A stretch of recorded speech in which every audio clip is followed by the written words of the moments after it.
Today we're going to be learning about empirical and molecular formulas. And both of these formulas allow you to know more about a molecule and specifically the ratio of elements within a molecule. Here are the definitions of the two formulas.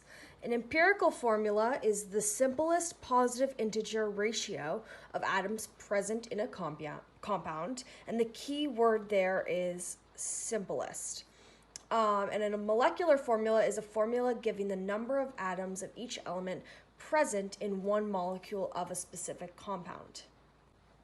So now, keeping those two definitions close by, I'm going to explain how these two are similar yet different. So let's take, for instance, CH, which is benzene. This is the empirical formula of benzene because the ratio of carbon to hydrogen is 1:1. Now, a molecular formula for benzene, there are several molecular formulas, but let's take, for instance, C2H2. Let's do another, C4H4. We could do even C20H20.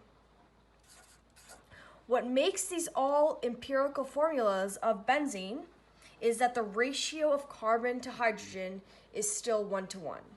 No matter what, 2:2, 4:4, 20:20, they're all 1:1, like like here on the right, the simplest ratio. So therefore, because it's 1:1, this is the empirical formula because it's the simplest positive ratio of atoms. But these are also all the same ratio, making them all still benzene. They just are in greater amounts. Now I'm going to explain how to move from or go from a molecular formula to an empirical formula. So let's say, for instance, you have the compound methylene, C4H8, and you know it's the molecular formula. In order to go and find the empirical formula, you must divide by the smallest number. So in this instance, this will be 4. So you're going to divide 4 and 8 by 4. And so you're going to end up with C1, we don't need to write that, H2. And this is the empirical formula, which we know is the simplest integer ratio of atoms present in the compound. Now, both these compounds are methylene, except for this is the empirical formula because it is more simplified. Another example is the compound C5H10O5. Now, to find the empirical formula, once again, we're going to divide by the smallest number.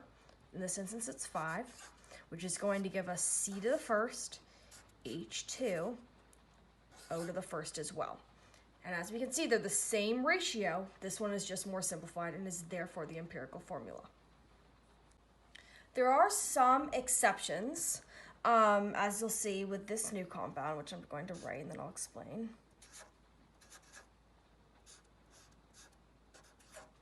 As you can see, there's no common factor between 3 and 5, and therefore you cannot simplify it any further. And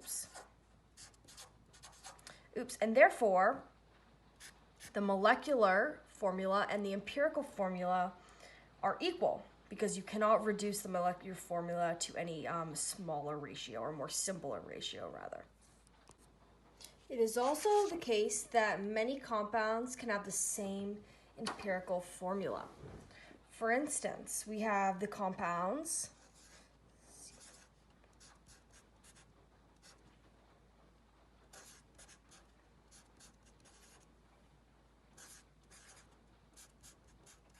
and so on and so forth, and so on and so forth. But all of these lead to the same empirical formula, and that's totally okay. There can be many variations of the molecular formula that all lead to the same empirical formula. Okay, so let's try an example problem. Okay, well I'll give you a chance to write this down because I think it's important to follow through because this is a pretty standard empirical molecular formula problem. They don't vary much from this standard problem. So I'd highly recommend writing this down.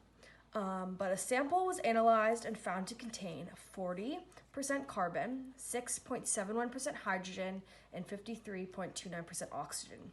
The molecular weight is 180.16 grams per mole. That's going to be the molar mass. What are the empirical and molecular formulas? So, what often throws people off is the percentages, but it's very simple to disregard those and actually just think of them as grams. So what you're actually going to do is the first step is to convert percents to grams. So what you're going to do, basically just, you don't even need to write it down. You just know that 40% is going to be 40 grams. So you're going to write hydrogen.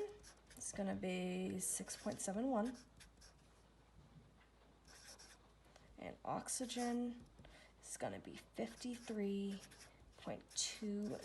grams. Okay, so now that you have that, you can work with that. So the second step is to convert grams to moles using molar mass. So you're going to be going grams to 1 mole. And you're going to be doing that on all of them. The molar mass of carbon is 12.01. So you're going to divide because you're going from grams to moles. And that's going to equal 3.33 moles. Okay? You're going to do the same exact thing with hydrogen and oxygen. You're going to go from grams to moles. It's going to be grams per 1 mole. And the molar mass of hydrogen is 1.01. Same thing with oxygen. 1 mole, going grams to mole, and this is 16.00. It's the molar mass. This equals 6.64, and this equals 3.33. You're already going to see a trend. I'm sure you can see it already. The third step is to divide by the smallest moles. Now in this case, we have 2 that are exactly equal.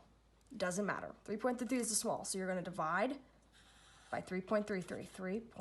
You're going to divide by 3.33. Divide by 3.33. And what is that going to equal? This is going to actually equal 1. This is going to equal 2. This is going to equal 1. How perfect.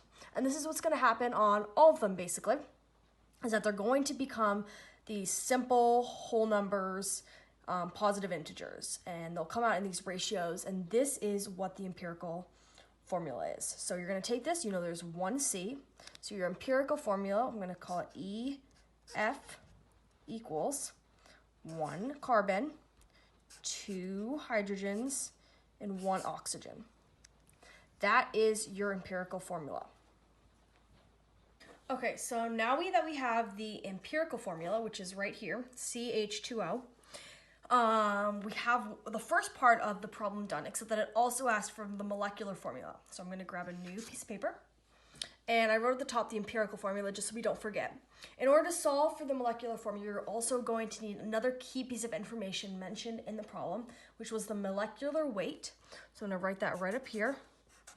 That was equal to 180.16 grams per mole. That is the molar mass of the soon-to-be-discovered molecular formula.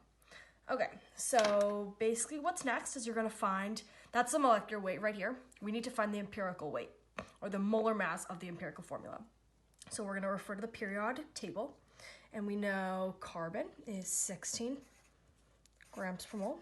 2 hydrogens, hydrogen is 1.01, we're going to multiply it by 2, so it's going to be 2.02. And then oxygen is 12. And adding these together, we're going to come up to 30.02 grams per mole, which is the molar mass or the empirical weight of the empirical formula. So the next step is we're going to find the ratios between the molar masses of the molecular and the empirical formulas. And it's always going to be molecular weight divided by empirical weight, or always larger number divided by smaller number. So it's going to be 180.16 divided by 30.02. And when you put this in your calculator, it's going to come out to exactly 6, just the integer 6.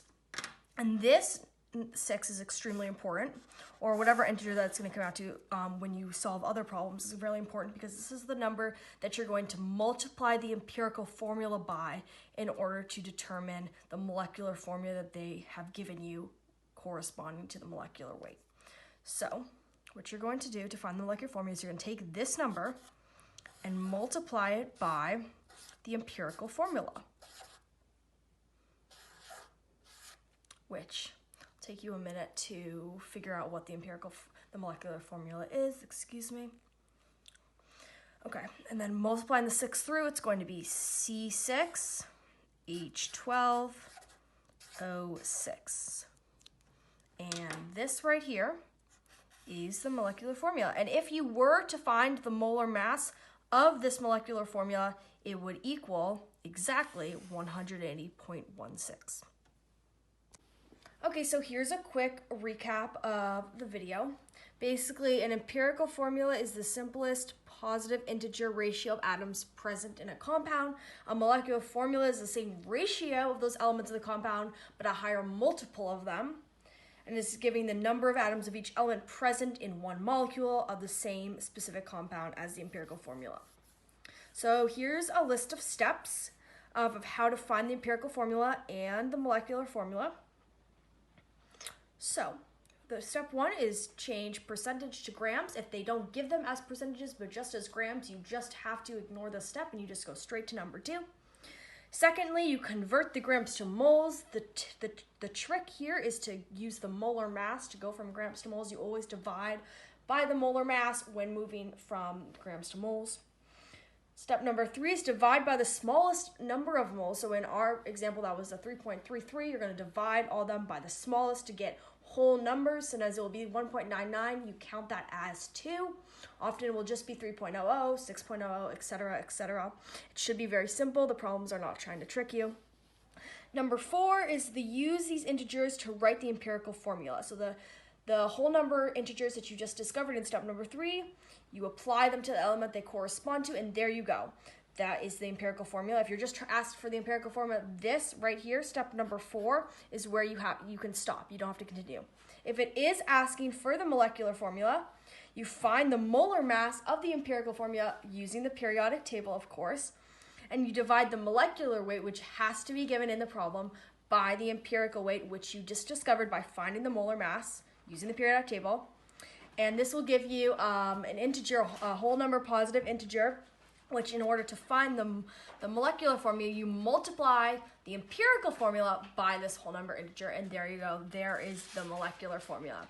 So that's all for today. Thank you so much for watching. Bye-bye.